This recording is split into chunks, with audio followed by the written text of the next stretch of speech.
বল এটার নাম কি? এটা ক্যালকুলেটর।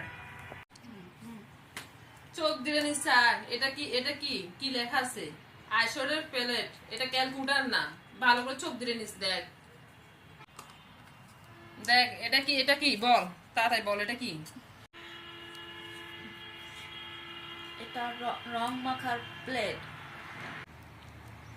দেখ ওমা, কি বল? এটা ফ্যানেল ব্যাটারি। এটা ফ্যানের ব্যাটারি? এটা ফ্যানের ব্যাটারি? ফ্যানের ব্যাটারি এটা? এটা হচ্ছে ফাউন্ডেশন। এটা থার্মোমিটার। এটা থার্মোমিটার? এটা থার্মোমিটার? এটা লিপজেল। বল এটার নাম কি? বল এটার নাম কি? এটার নাম ও মনে পড়ছে, এটা রং পেন্সিল। এবার ঈদে আমার এগুলো সবগুলো কিনে দিবি, নইলে কিন্তু তোর খবর আছে, মনে রাখিস এটা।